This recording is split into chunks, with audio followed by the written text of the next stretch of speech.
小贝决心克服一切困难，找到妈妈。他记得他的家是在有许多高大房子的地方，所以他看见草原远处影影绰绰，像是有许多大房子，他就朝那个方向走去。他吃了许多苦，受了不少惊吓，好不容易靠近了那些大房子，却失望得差点哭起来。原来那根本就不是什么大房子，而是一座云雾缭绕的大山，山上长满了茂密的大树。小贝本来觉得走一步就离妈妈近一步，所以走得很起劲。现在他想到可能离妈妈更远了，就倒在了地上，一步也走不动了。他躺在草地上，看见高空有一只鸟在飞，那只鸟2个翅膀伸展开，一下也不扇动，就那么盘旋着。如果我是那只鸟有多好啊！小贝难过地想，飞那么高，一定能看见妈妈和小宝住的地方，那时候我就一直朝他们飞去。正这么想着的时候，小贝忽然看见那只鸟从高空坠下来，越坠离地面越近。它一定是累了，这多危险，它会摔死的。想不到那只鸟抖了一下翅膀，竟笔直地朝它飞来，越变越大。小贝清楚地看见了那只大鸟，像钩子一样的尖嘴和张开来的2只铁爪，就是那2只铁爪一直朝小贝身上抓来。小贝要躲，已经来不及了，他吓得紧紧闭上眼睛。就在这空档，草丛里突然伸出2只毛茸茸的爪子，拉了他一下。小贝只觉得身子往下一沉，好像掉到地底下去了。那大鸟2只爪子抓了一个空，就又飞上天空了。他也觉得很奇怪，那个小东西怎么会突然不见了呢？小贝发现他是待在一个黑洞里，在他面前蹲着一个长着2只长耳朵的毛茸茸的家伙。那家伙正仔细地打量着他。你是谁啊？小贝害怕地问。小兔子呗。那个毛茸茸的小家伙说。你连兔子都不认得呀？我可知道你是谁。你是住在山上的吧？没错。不对，我住在人家院子里，在一个木板房子里。哦，那你准是一只小狗。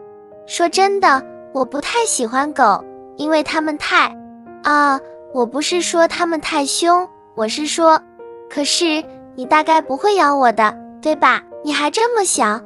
再说，刚才要不是我把你拉进我的洞里来，那只老鹰准把你抓去吃了。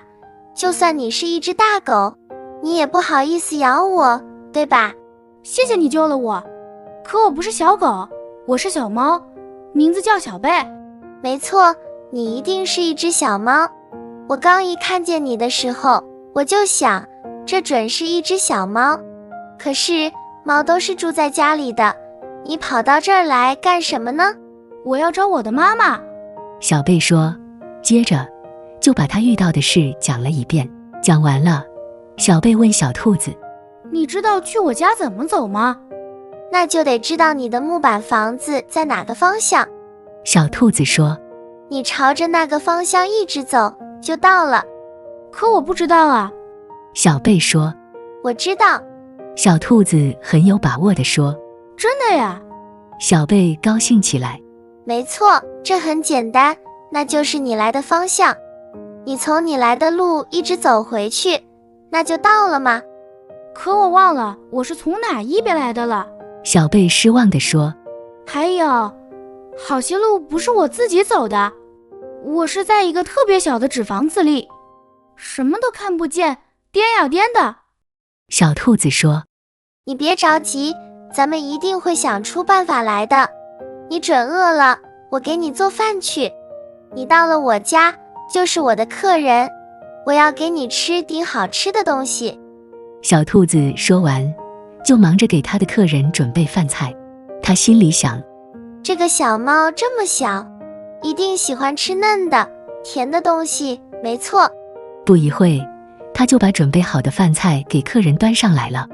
一盘最嫩的青草，一盘最甜的草根，一盘鲜蘑菇，还有一盘鲜红的野草莓。你怎么不吃？小兔子非常惊讶。好吃极啦。我好像不太饿。小贝说。不对，我听见你的肚子说咕咕咕，我好饿。想了一会，小兔子跳起来，一溜烟跑出去。他从邻居卢茨大婶那里提回一口袋鱼和虾，看见新朋友，立刻大叫起来。小兔子才松了一口气。他快活地说，我早就想，猫一定喜欢吃这东西，没错。离开妈妈，小贝第一次吃得这么饱。吃了饭，他们接着商量怎么找妈妈。小贝说，要是我能像那只大鸟啊，对了，是老鹰，像那只老鹰一样飞到特别高的地方，我一定能看见我们家的房子。小兔子说，这好办，眼前这座山高着呢，准有老鹰飞得那么高。要是你能爬到山顶上。这个聪明的想法真让小贝高兴，他一下子充满了希望。